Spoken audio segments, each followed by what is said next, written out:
Et nous sommes avec notre sociologue. Avec vous, il sera question des relations interpersonnelles. Effectivement. Alors, déjà, les relations interpersonnelles, c'est pas très difficile à définir. Hein. Ouais. La définition est dans le terme. Ce sont les relations qui régissent deux ou plusieurs personnes. Voilà, donc c'est ce dont il sera question, en fait. Alors, parlons de relations. Oui. Est-ce important de gérer vraiment sa relation, soit ses relations? C'est vraiment important. Donc, il faudrait donner un cadre à tout ce qui se passe pour savoir lorsqu'il y a déviance ou bien lorsqu'on est effectivement dans le cadre. Pour les relations sociales, puisque nous évoluons dans un domaine social, c'est vraiment important de les définir pour savoir si on a outrepassé ces prérogatives, est-ce qu'on a eu des manquements dans nos interactions, etc. C'est vraiment important de les définir. Mais nous, personnellement, comment on peut savoir qu'on a des manquements dans nos relations? Parce que des fois, on a du mal à déceler tout ça. Il faut que ce soit quelqu'un qui soit là pour te dire, écoute, ça n'a pas marché, tu n'as pas été bien ici, tu n'as pas fait. Bon, après, on peut le savoir. Peut-être qu'il y a parfois une mauvaise foi, je ne sais pas. Absolument, oui, c'est vraiment important d'avoir des retours sur notre façon d'interagir, de communiquer avec les autres. D'un côté, ça prouve déjà que la relation est bonne. Alors, premièrement, il faudrait déjà revenir dans le contexte. Parce que toutes les relations, toutes les relations sont fonction du milieu et des personnes. Tout à fait. Voilà. Une relation familiale entre père, mère, fille, etc., frères, sœurs, les dyades, par exemple, sont absolument différentes. Je n'interagis pas avec mon père ou mon frère, mon époux, ma sœur, comme j'interagirais avec mon ami, mon supérieur hiérarchique, mon collègue, etc. Ce sont des relations qui sont spécifiques, non seulement à la société, mais aussi qui diffèrent d'un individu à un autre. D'un individu à un autre, effectivement.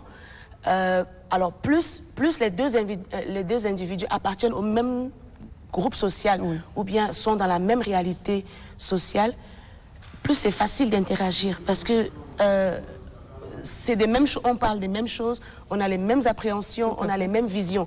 Ça, c'est plus facile.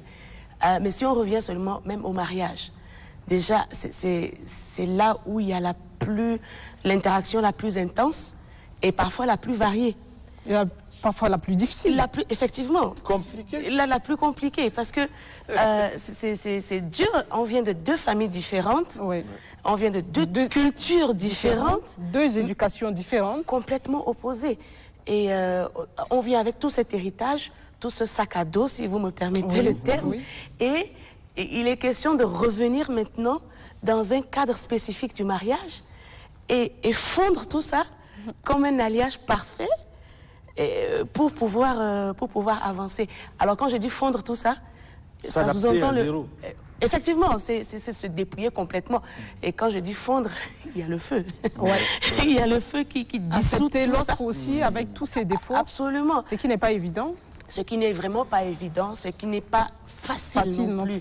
Et malheureusement, les métaux réfractaires ne sont pas idéaux pour les mariages. J'utilise une image là. Donc, si on veut réussir, par exemple, notre relation, et là, je prends simplement le cadre du mariage, il faut savoir traiter le jeu déjà. C'est-à-dire Alors, le jeu, ça ramène à la personne même. Alors, il faut que je sache qui je suis. Il faut que je connaisse mes limites, mes qualités, mes défauts, mes sensibilités, etc. Que j'ai pu guérir déjà toutes mes douleurs, mes peines, que j'en sois conscient ou consciente.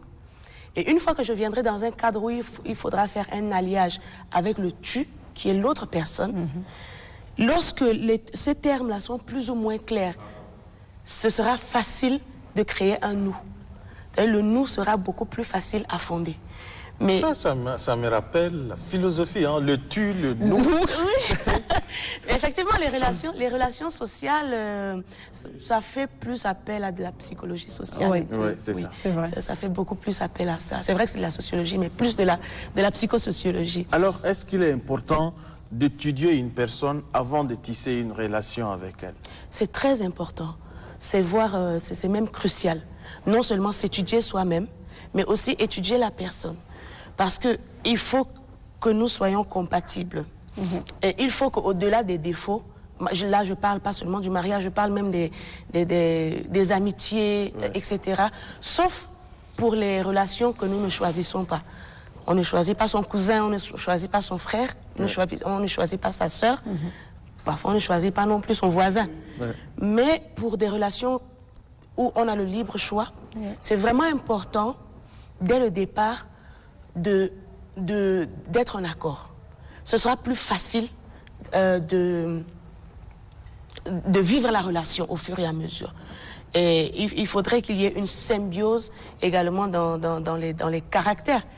Il faudrait qu'il y ait une symbiose pour que la personne, le répondant, puisse nous dire, écoute, à tel niveau, comme Madame le disait tout à l'heure, écoute, à tel niveau, il faudrait améliorer, à tel niveau, il faudrait, etc., pour que la relation soit enrichie. Et pour que les personnes elles-mêmes, non seulement que la relation soit enrichie, mais que les personnes elles-mêmes, à un moment avancé de la relation, que les personnes soient différentes par rapport au début et que demain elles soient aussi différentes. Mais je parle en bien. Mais une relation qui te laisse différent en mal est une relation toxique. Elle n'est pas... Il faut s'en débarrasser. Hey, là. Oui, non. Qu'est-ce qui se Mais passe? ça ne marche pas parce que souvent Moi, je les pense qu'il faut humains- le conseiller quand même. Hein. Les Qu'est-ce humains qu'il ne faut n'acceptent pas? pas les reproches. Oui, c'est certain. Et quand tu le fais 1, 2, 3, 4 fois, qu'il n'y aura pas de changement, qu'est-ce qu'il faut faire? Il est clair que... On s'en débarrasse. Mais c'est ça. Il est clair que Il n'est pas très patient, hein. toutes les relations ont une certaine durée de vie. C'est ce qu'il faut déjà se dire dès le départ. Une relation peut durer 1 semaine. Vous voyez, quand on voyage, une relation peut durer 10 heures de temps, le temps du voyage. Oui. Une relation, là on est en train de tisser une relation, là, dès que ce sera fini, la relation normalement elle est finie également. Mais il y a des relations qui durent un peu plus. Oui. Et il faut se rendre à l'évidence lorsque la relation arrive à son terme, plus ou moins brutalement, parce que il peut arriver qu'il y ait vraiment que le détachement soit difficile. Parfois, il peut être facile également.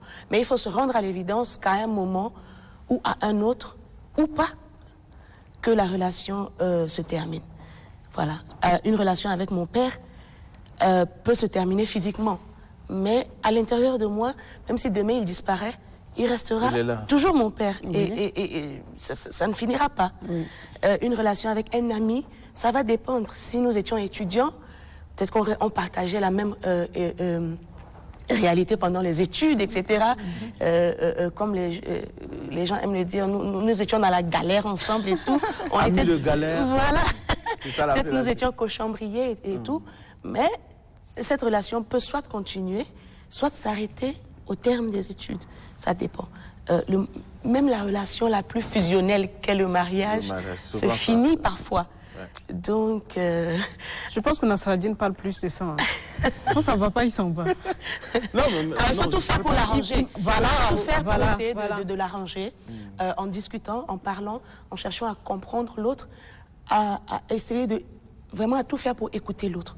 Le dialogue, c'est vraiment, vraiment primordial. Et il ne faut pas assumer. Il ne faut pas croire comprendre l'autre ou bien croire avoir raison. Croire avoir compris ce que l'autre avait voulu dire. Tout ça, ce sont des présuppositions qui portent un masque souvent. Et c'est pas bien.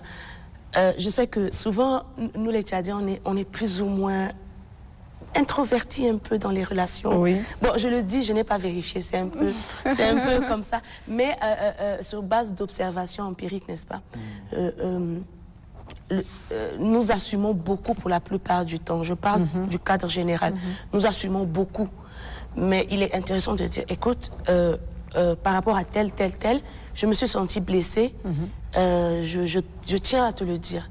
Et en toute humilité, il est bien aussi de répondre, d'accord, ben, je m'excuse, je n'ai pas voulu te blesser.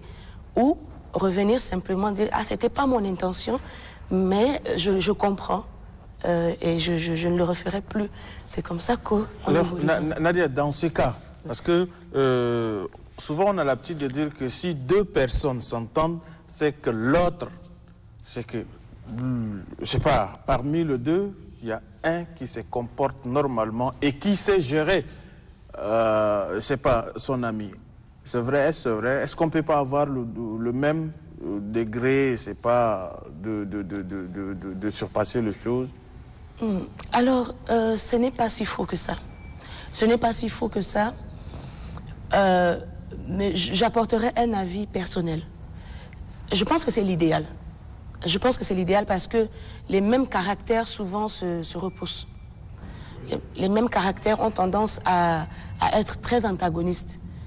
Alors, dans une relation, il est préférable que l'un soit un peu plus dosé que l'autre, l'un soit un peu plus patient, peut-être deux patients, mais l'un un peu plus patient, peut-être deux tempéraments sanguins, je veux dire chauds, mais l'un un peu moins que l'autre.